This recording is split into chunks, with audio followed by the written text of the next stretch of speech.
Hello and welcome back to Women's Football Talk, the YouTube channel that brings you all the latest news and stories from around the world of women's football. And on Thursday, Team GB announced the squad for this summer's Olympics in Tokyo.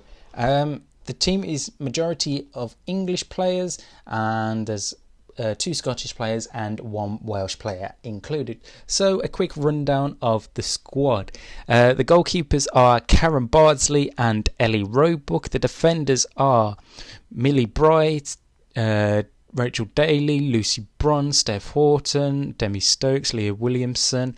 And then in midfield you've got Sophie Ingle, Kim Little, Jill Scott, Kira Walsh, Caroline Weir, Lauren Hemp. And then forward line of Fran Kirby, Nikita Parris, Georgia Stanway and Ellen White.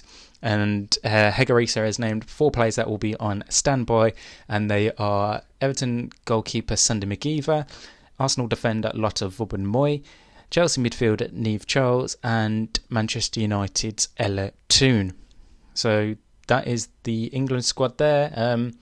A lot of people have been saying on social media that it's a little bit disappointing with the squad, considering it's quite a old squad and they're expecting something a bit more enjoyment towards it, considering a lot of these old players obviously played back in 2012 in the London Olympics, and they just wanted to see something a bit more less predictable than what has been drawn up. Again, myself, I think this is what I expected, and yeah, no two surprises there about the squad that Hegarisa has chosen for this coming season.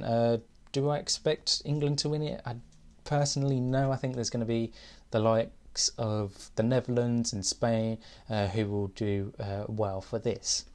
Right, elsewhere in the footballing world, Arsenal confirmed the signing of Mana Iwabuchi. The Japanese international finally joins Arsenal after about 18 months, 2 years of being pursued by the Gunners, and she has joined on a contract after she left Aston Villa after spending 6 months with the West Midlands side. Speaking of Arsenal, there was some news out on Wednesday that linked striker Vivianne Miedema with a possible move to Lyon in a swap deal, which would see Nikita Parris of Lyon come in the opposite direction. However, Miedema's agent Leonie Blackhouse has came out today and said that this transfer won't happen and that Miedema will be staying at Arsenal for the foreseeable future. So it does seem that there is controversial thoughts and that coming out of both camps, whether it's England or over in France or even in the Netherlands where Miedema is from herself. So it'll be an interesting one to keep an eye out on this deal. However, if the agent says it's not going to happen, then expect it not to happen as of yet. Tottenham Hotspur, they got rid of 11 players this week after their contracts came to an end and decided not to renew them for the next coming season. So that was quite an interesting take there, that they got rid of 11 players. I mean, I was expecting some to obviously leave the club, but that many definitely came as a shock. Some of them include Alana Kennedy, Gemma Davison, Rihanna Dean, Lucia Leone, Aurora Mickelson and Siri Worm, just to name a few of them. So yeah, it's a definite surprise there that Spurs have let that many go, but it will be interesting to see what they can do in terms of recruitment wise. Also this week, the Barclays FAWSR have announced the goal of the season and the save of the season, and both came in the same game. The goal of the season goes to Vivianne Miedema for her volley against Tottenham Hotspur at the Tottenham Hotspur Stadium, and the save of the season, or saves of the season, goes to Manuela Zinsberger, who made a hat-trick of saves in the same game. Right, on to the preview show now, and we have the final set of games to look forward to over in Germany this weekend, as it is the final weekend and it's all to play for in terms of the title, which is going to be an incredible final day. All games kick off at 1 o'clock UK time on Sunday, And obviously the two games that we're going to be keeping an eye on are Wolfsburg versus Werder Bremen and Bayern Munich versus Eintracht Frankfurt. If Bayern win, they win the title. If Wolfsburg win and Bayern lose, then obviously Wolfsburg get the title. And if it goes down to, say, Wolfsburg win and Bayern draw, then Bayern will win the title, having a superior goal difference over them.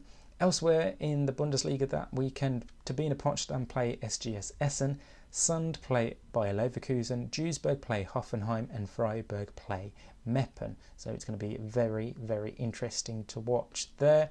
Over in Spain as well, there's only the one game this weekend, and that is between Sociedad and Santa Teresa this weekend. So not much, obviously, to play for in Spain, as the title is already wrapped up, and as obviously Barcelona have won all 28 games.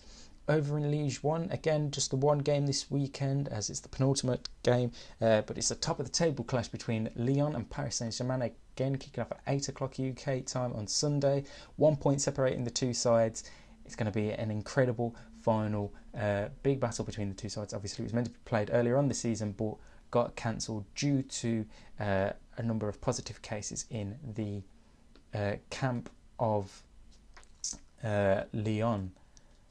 Right, over into the Netherlands, and this is the final weekend of fixtures in the Netherlands after FC20 were crowned champions last week, and the games that we have two tonight between PEC Zwolle and VV Alkmaar, and Excelsior Barendrecht versus Heerenveen, both kicking off at 6:30 UK time, and then on Sunday PSV play FC20 and then Den Haag play Ajax, both games kicking off at 1:30 UK time.